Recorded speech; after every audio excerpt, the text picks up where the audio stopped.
Bienvenue dans CAP 2025. Aujourd'hui, nous abordons un événement passé qui a et continue d'impacter notre nation, le casse de la BCEAO. Quels sont les effets de cet événement sur notre démocratie? Restez avec nous pour le découvrir et pour en parler, nous avons l'honneur d'accueillir M. Philippe-Henri Tablé, ancien gouverneur de la Banque centrale des États de l'Afrique de l'Ouest. Est-ce que c'est parce que vous appelez Tablé? Est-ce que c'est parce que vous venez de Gagnois comme lui que vous avez été choisi à la tête de cette institution? Ce serait une grave insulte au président Laurent Gbagbo que de dire qu'il m'a nommé parce que je viens d'une région donnée de la Côte d'Ivoire. Lui seul peut dire les critères qui l'ont amené à le faire, mais c'est sûrement pas ça. C'est sûrement pas ça. Et si je m'en tiens aux échos que j'ai eus par la suite, ses pairs ont apprécié le fait que j'ai fait toute ma carrière à l'intérieur de l'institution. Donc cela a dû être un élément favorable donc, à ma nomination. Alors, votre départ de la tête de la Banque centrale a-t-il été un acte délibéré, un acte de votre propre chef, ou vous a-t-on poussé à la démission? Officiellement, j'ai demandé à partir et eux, ils ont accepté avec enthousiasme parce que je ne faisais plus tellement leur affaire.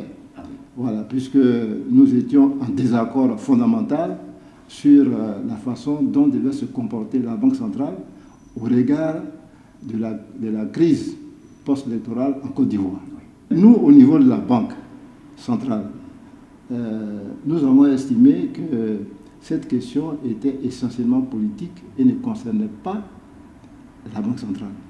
Nous n'avions pas à nous prononcer sur qui a gagné les élections en Côte d'Ivoire. Parce que c'était la question qui était posée. Oui, c'est ce qui était demandé à la BCEAO de faire, de reconnaître que Gbagbo a perdu les élections et que c'est Ouattara qui l'a gagné.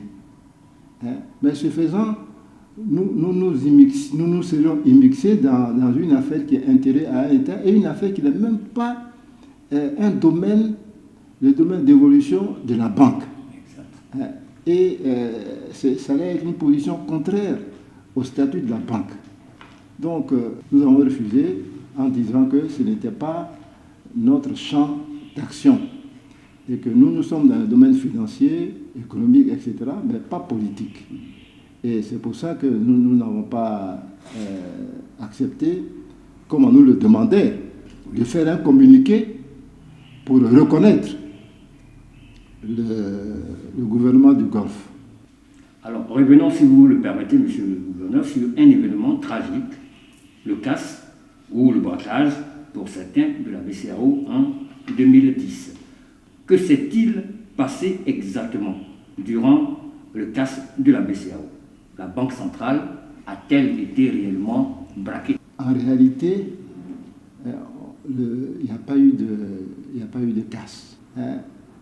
Parce que pour qu'il y ait casse, il faut que quelque chose soit cassé. En réalité, ce qui s'est passé, c'est quand il y a eu la réquisition, le ministre Katina, avec ses collaborateurs, plus des huissiers et un représentant du procureur de la République, est allé dans les locaux de la BCEAO, à l'agence principale, ici au plateau, pour d'abord signifier, rencontrer le personnel et lui dire donc ce qui se passe, l'appeler à la mobilisation, demander qu'il vienne au travail et le rassurer quant à comment les choses vont se passer et voir aussi quels sont les existants dans la banque du point de vue donc du numéraire, voir aussi les attentes et les préoccupations du personnel, puisque tout ce système-là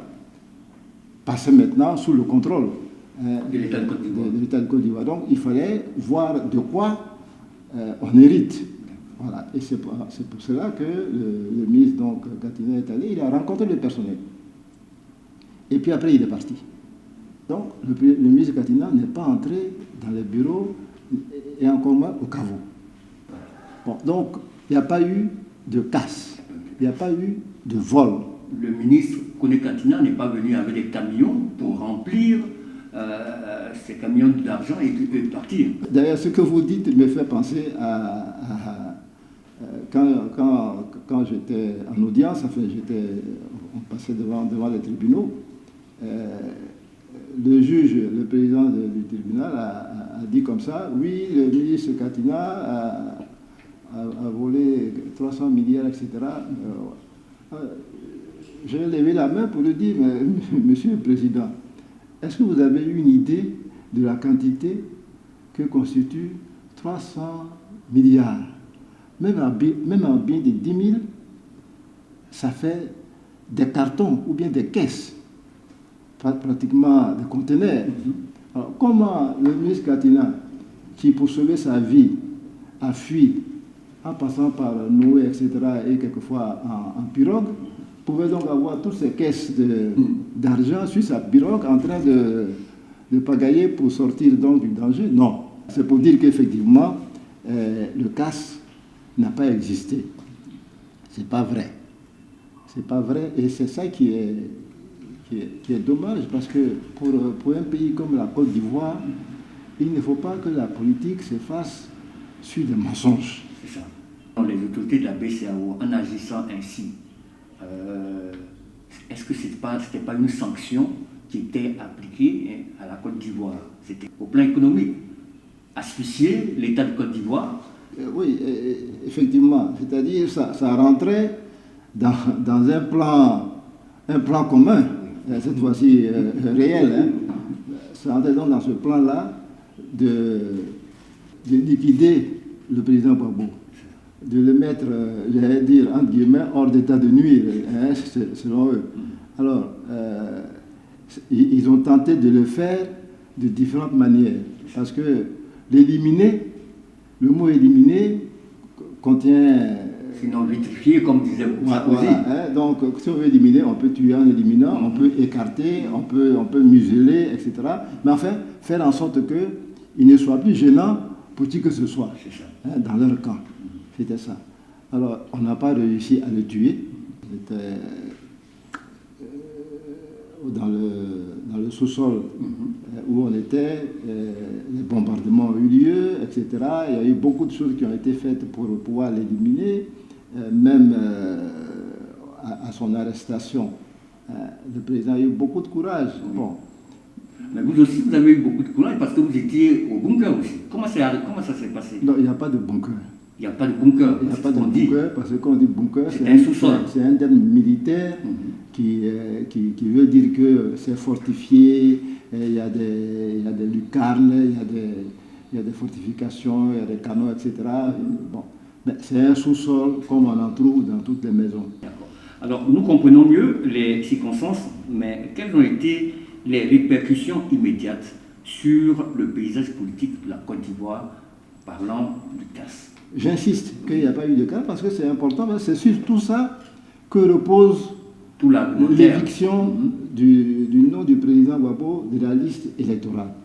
Donc il est important d'insister sur la question. Il n'y a pas eu de casse et c'est ça qui est dommage. Alors, je dis ça parce que la Banque centrale, qui est censée être la victime, la BCEAO, n'a jamais porté plainte.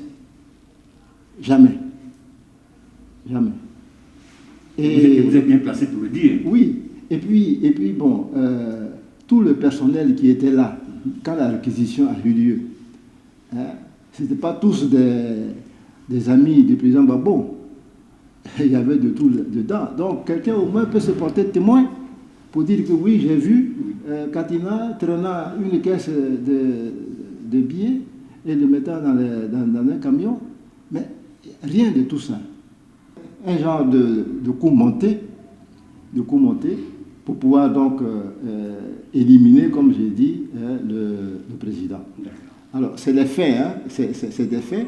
Et un autre élément qu'il faut souligner, c'est que quand, après le 11 avril, les personnes qui dirigeaient l'agence, la BCAO Côte d'Ivoire, ont été virées et on les a remplacées par d'autres personnes et qui ont donc pris la place. Et le siège, pour prouver que l'argent avait été pris, puisque selon eux, l'argent avait été pris, donc pour prouver ça, ont commis un audit interne. L'audit interne n'a rien révélé. Donc, selon l'audit interne, rien n'a été volé. On n'en était pas sûr. On va donc commettre un cabinet d'audit de renommée internationale, dont je ne dirai pas le nom, qui est donc commis et qui fait l'audit. Rien. Les Français, qui tenaient aussi à tout prix à montrer que de l'argent avait été volé par Gbagbo, ont commis à leur tour le Trésor français pour venir faire un audit. Rien à leur tour. Et tout ça se retrouve dans les livres, dans les rapports financiers de fin d'année de la banque de 2011, où on n'a aucune trace, mais je dis bien aucune trace d'un vol quelconque de ce montant et de tout autre montant qui aurait été pris par qui que ce soit. Rien. Donc c'est sûr du faux. Et jusqu'à présent, moi je reçois en tant qu'ancien gouverneur, je reçois le rapport financier, le rapport annuel de la Banque centrale, de la BCAO. Rien. Jusqu'à présent, 2011, 2012, 2013, jusqu'à 2024 que je viens de recevoir, il n'y a aucune trace de cela. Donc, c'est vraiment... c'est eux qu'il faudrait peut-être accuser de casse, ceux qui font ça. Parce que c'est volontairement vouloir salir quelqu'un, le tuer dans son honorabilité, mais ce n'est pas acceptable. On ne peut pas le faire. Il n'y a pas eu de crime. Pourquoi, diantre, veut-on condamner quelqu'un s'il n'y a rien eu? Monsieur le gouverneur, donc c'est sûr du faux. C'est sûr du faux que les autorités ivoiriennes se sont appuyées pour extraire le nom du président Laurent Gbagbo sur la liste électorale. Faux et usage de faux. Totalement faux. Et c'est ça qui est dommage parce qu'on le crie, et même ils le savent qu'il ne s'est rien passé. Mais comme il n'y a pas plus sourd que celui qui ne veut pas entendre, bon, ils ne veulent pas entendre, mais ils sont sûrs du faux et comme tout ce qu'ils font. Et c'est sur ça qu'ils prospèrent. Alors, donc, cette décision, parce que nous la vivons, cette décision a eu des répercussions dans le monde politique ivoirien. Ce n'est pas seulement au PPACI. Est-ce que vous avez entendu parler, est-ce que vous voyez que cela embête aussi les autres partis politiques ou les organisations de la société civile?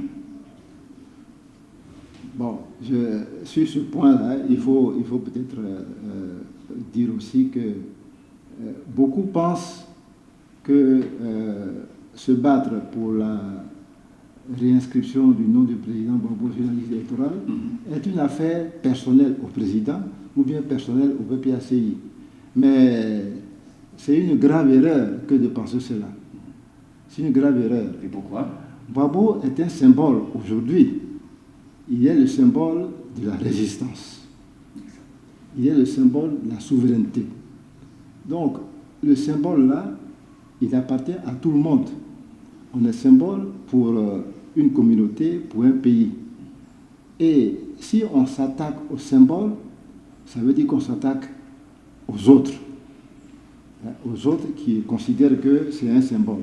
On s'attaque à eux. Et c'est ça qui s'est fait aujourd'hui. Parce que si aujourd'hui on enlève le nom du président Gbagbo impunément de la liste, mais ça veut dire que nous tous, nous sommes exposés, que ça peut arriver à tout le monde, à n'importe qui. Et d'ailleurs même ça se passe. Des exactions qui se passent aujourd'hui, des maisons qu'on détruit. Tout cela est lié à ce qui est fait aujourd'hui au président Laurent Gbagbo. Parce que si on ne dit rien, ça veut dire que le régime peut tout faire. Le régime peut faire tout ce qu'il veut, y compris dire même qu'il n'y a pas d'élection et puis on s'assoit. D'ailleurs même, peut-être qu'il vaut mieux faire cela que de nous donner à voir la mascarade des élections. Donc, la réinscription du nom du président doit être un combat pour tous. Parce que c'est ça qui, une victoire sur ce front-là, va donc ramener la démocratie en Côte d'Ivoire. Donc il est bon que toutes les composantes politiques de ce pays en prennent conscience. Parce que on dit, si on traite ainsi le bois vert, quand sera-t-il du bois mort? Alors, nous, les bois morts, là, on a qu'à faire attention et éviter qu'on fasse ça au bois vert. Monsieur le gouverneur, je vous comprends, mais vous savez que les partis politiques, chacun lutte pour arriver au pouvoir. Alors, si on peut retirer le nom de Laurent Gbagbo sur la liste électorale et que ça peut nous faire de la place, vous n'allez pas nous demander de le supporter et de lutter pour ça. Mais on aura de la place pour rien, parce que celui qui a retiré le nom du président Gbagbo, c'est pas pour laisser quelqu'un d'autre prendre la place. Nous avons donc établi le lien entre le CAS et la politique, mais qu'en est-il des arguments juridiques qui militent en faveur du président Laurent Gbagbo, donc en faveur de son inscription sur la liste électorale? D'abord, premièrement, les faits sont là, les faits n'existent pas. Les faits n'existent pas, il n'y a pas eu de délit, il n'y a rien. Donc ça déjà même... Il n'y a même pas eu d'intention. Il n'y a pas eu d'intention. Puisque comment celui qui dirige un pays et qui, à cette époque-là, voulait donc que ce pays sorte de la guerre, peut aller commettre un tel acte? C'est pas possible. C'est pas possible. Voilà. Donc, il n'y a pas eu de casse. Le procès lui-même, ce n'est pas l'instance qui a jugé le président qui devrait le juger, parce que le président est un ancien président de la République. Il faut une cour spéciale. Voilà. Et puis, le président, selon donc ce qui lui était reproché, devait assister à ce procès. Il a été condamné à contumace. Par contumace, oui, comme si le pouvoir ne savait pas où il résidait à cette époque-là. Alors que c'est le pouvoir qui l'a amené à La Haye. Donc, le pouvoir sait très bien qu'il est à La Haye, et si on a besoin de lui, on peut demander à le ramener pour qu'il participe à son procès. Il y a aussi que la Cour africaine des droits de l'homme, qui a été saisie par une ONG ivoirienne sur la question du retrait du nom du président de la liste électorale, a demandé de façon formelle et claire que son nom soit réinscrit donc sur la liste. Il y a un certain nombre d'arguments juridiques qui ont été développés très largement par des plus sachants que moi sur la question. Moi, j'insiste sur les faits et puis sur l'éthique. Sur la question de l'éthique. Parce que, en général, dans les communautés humaines, tu ne peux pas faire du mal à quelqu'un qui t'a fait du bien. Non, ça dérange la communauté. À qui a-t-on fait du bien? Mais le président Ouattara était inéligible. C'est Gbagbo qui l'a rendu éligible. En prenant une décision qui à l'époque a frustré les Ivoiriens, qui a fait beaucoup n'étaient pas d'accord, mais enfin, comme il a demandé, c'est une pluie de la mer, il faut l'avaler. Il faut l'avaler, et ça a été fait. Donc, c'est le président Gbagbo qui a fait revenir d'exil et le président Ouattara et le président Bédié après 99, après le coup d'État de 99. C'est lui qui les a fait revenir. Or, quand Gbagbo a été acquitté totalement à La Haye, le président Ouattara ne voulait pas qu'il revienne ici, en oubliant que dans la même posture, son homologue a fait main et pieds pour qu'il rentre. Voilà. Donc, il y a une question d'éthique. Ce n'est pas bon de faire du mal à celui qui a fait du bien. Donc la condamnation de Laurent Gbagbo à 20 ans de prison et la perte de ses droits civiques et politiques soulèvent des questions sur l'équité de notre système judiciaire. Alors quel impact cela a-t-il sur la perception de la justice en Côte d'Ivoire? Bon, ça, ce qu'on entend et ce qu'on voit, c'est que les gens sont déçus, ils sont même frustrés, on ne comprend pas notre justice. Là encore, on vient d'appréhender Dossocha Rodel, le vice-président du CSP Damana Picasse va passer donc en jugement, hein, avec des motifs donc d'accusation qui vont depuis l'atteinte à la sécurité de l'État, le financement du mercenariat, etc. Oui. Bon, mais et il faut craindre que des choses inévitables ou bien non souhaitées n'arrivent. Alors, c'est vrai que les décisions prises par notre justice ces temps-ci ne la glorifient pas. C'est ça. C'est clair, ne la glorifient pas. Donc vous êtes d'accord avec ceux qui disent qu'il y a la manipulation des institutions judiciaires pour des raisons politiques. Vous pensez que cette perception nuit à la légitimité des autorités en place en Côte d'Ivoire? L'autorité d'un chef repose sur des règles aussi.